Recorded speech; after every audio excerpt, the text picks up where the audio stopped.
Here we go. Short little video for the last round.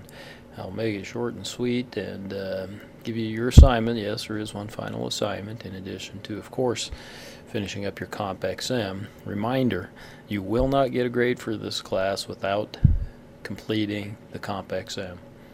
Okay? If you've... Nah, I'm not going to go there. Okay? So it has to be done by Thursday. Okay, or you won't get a grade for the class. Period. Get her done. Okay, if some extremely extenuating circumstance comes up, please get a hold of me prior to then. Okay, so anyhow, last round, let's go take a look. It probably will not come as any surprise to anybody, and I'm not going to even try to keep you in suspense, but Erie was the winner. As you can see, they actually garnered a perfect score by my score sheet of 100, easily defeating even the computer team and Digby. Even with, look at that, even with two, so Digby actually did fairly well. They did end up with an emergency loan and were a little low on working capital, and so ended up with two negatives. Otherwise, they'd have been right up there with the computer team. Okay, so pretty good. Again, I'm not gonna belabor that. I'll look at a couple of highlights. Sales, really good. Now, one thing I've mentioned, in fact, I get a scorecard to tell how good one team's done against as compared to other teams in the nation, and sometimes we get a team that scores really well. You guys might even be able to see that really well against other teams in the nation. But the truth is, it's irrelevant, because if we have a team that's doing extremely well, it in all likelihood means that we've had some teams that are doing extremely poorly. Okay, and so it's really hard to say that one team's success is purely a result of their acumen. There's something to that, of course, but it might also be that we've had some other teams that suffered throughout. And Andrews and Baldwin, they just had a tough time kind of getting things going. Chester and Digby by the end here had turned things around reasonably well. Digby ended up having a cumulative profit. Chester was getting pretty close, getting things turned around. Stock market, I'll even point out a few things that I would do. Everybody still had more stock than what they started with. They sold more stock. I would, in this game, just kind of for your information, would never ever, I shouldn't say never ever sell stock, but it would be early in the game, and it would be for huge investments in things that were going to pay dividends over time. So if I sold stock at the beginning, I might sell a bunch. I would invest heavily in something like automation, for example, that's going to pay huge dividends for the remaining 8 rounds. Right? If you could do that in the first round, you're going to get some benefit, and it's going to pay huge dividends for the remaining 8 rounds. So that might be the one exception. Now, I would only do that after I had borrowed every penny that the game would allow me to borrow. Okay, without taking an emergency loan. Okay, and why is that? Because debt's always cheaper than equity, and so I'd go through it, and if the game would let me borrow, and I would. Okay, just this is just kind of a for your information for this game. Okay, and having seen the game, and granted I've had that advantage, but just to give you guys an idea, I would borrow as much as the game would possibly let me borrow. Okay, in order to invest in some of those things. One of the reasons now, and this gets back to having had the advantage of seeing, when you guys did the, it was one of your first assignments, the, now I can't remember what the heck it was called, but you had to go through and fill out and know where your products were supposed to be positioned from round to round, and you had to, you knew what the growth rates were, and you had to figure out those things. Okay. You have an extremely fast-growing industry here. It's growing at about 14%. Okay, if you can borrow money for less than that, you're crazy not to borrow every penny you can, right? You're just making some on the difference, and the other thing is that 14% is a compound growth rate. Okay, whereas when you borrow money, you're borrowing it at a simple interest rate. that's a concept that through life can be pretty helpful. Okay, let me back up a little bit there too.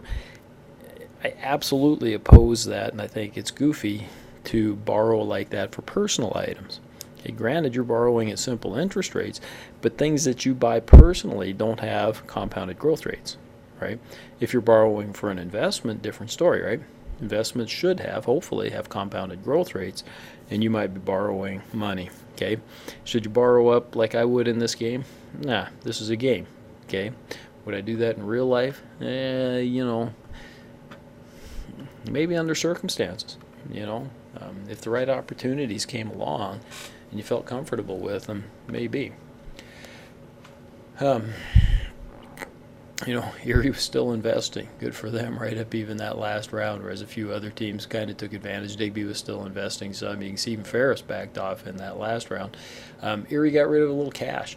They paid dividend. They did buy back quite a bit of stock, probably their limit in that last round, because you're limited as to how much you could buy back. And by the way, if I sold stock the first round in order to invest in automation and whatnot, as soon as I had the automation up as high as I could go, okay, and by that I mean by round 2 or 3, if I were trying to lower my cost, if that was one of my strategies, I would be up to 10, probably, at least in the traditional and low ends. Okay, that fast. No team, I think, here even got up to 10. Okay, on any of the automation, and I would have tried to do that in the first couple of rounds. After that, then I would start buying back stock, even if I had to borrow money to buy back stock. I would definitely try to reduce the number of shares outstanding, because I would do that before I paid a dividend. Cash, kind of look at again. I don't mean to go through this. We're finally starting to use some of the capacity. We still had plenty of excess capacity, but we did finally start to kind of use that.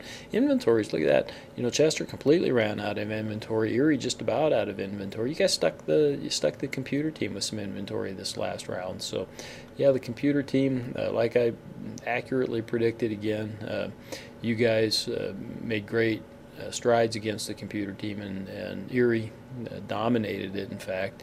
And that's typical. That'll get at least one team that does it, sometimes 2, sometimes 3, and what happens then, if we get 2 or 3, it's that they're just kind of pounding. They're all just doing what the computer team does and doing it just a little bit better maybe, and competing against them and just beating down the computer team. That's always fun to watch. We see that we had some, contribution margins. Andrews is still struggling with that. They just had, a tough time, as was Baldwin. Chester, tough with contribution margins.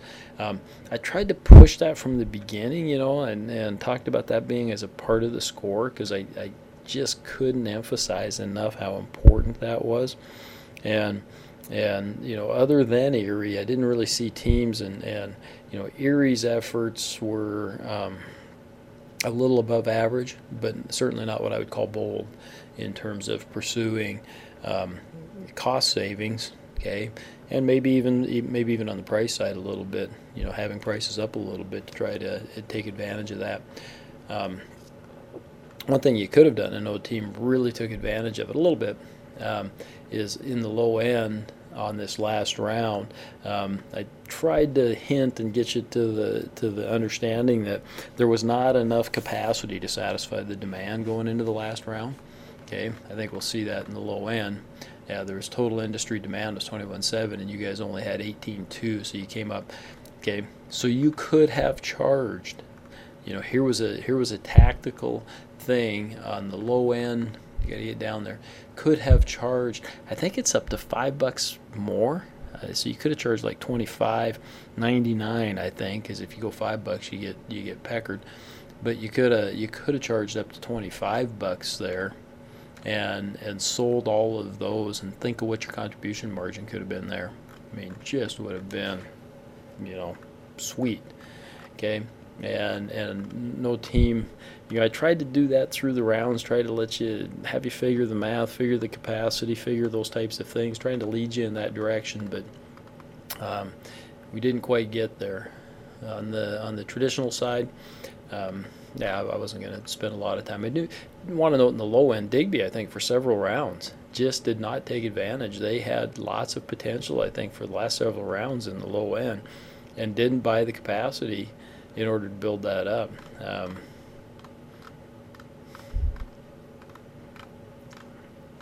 We do see, kind of like to look at that. A lot more competitive up here.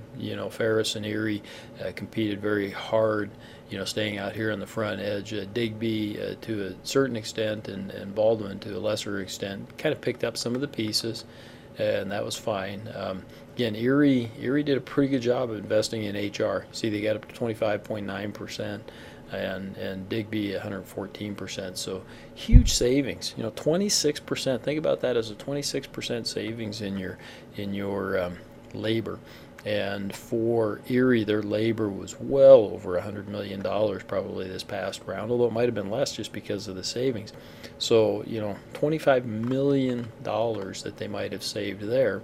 And yet on top of that they had a 13% savings down here. So you're talking 38%. Okay, and then you take into consideration the automation, which they also invested in. Okay, and that's why, if you look up here, you see that Erie's labor cost on their low end, down to $2, just $4 here in the traditional. Okay, Digby actually did a little bit better job there, but that's a combination of the automation, the TQM, and the HR. So huge savings, right? I don't know what the heck was there. Once again, look at that. They had 100 million almost more in sales than Ferris, and yet their variable costs were only 2 million more.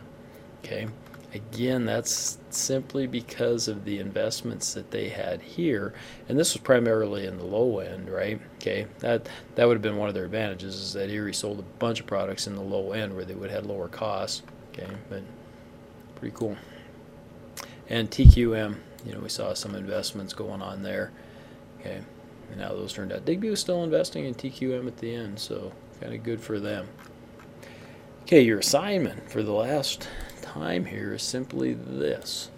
Make this a little bit bigger. What were the major causes of your team's successes or failures? Given another chance, what would you do differently? Okay, there you have it. I'll get that submitted. I hope you guys enjoyed this. I wish you all luck as we, move towards the last part of your college career. So good luck. Again, I hope you enjoyed this.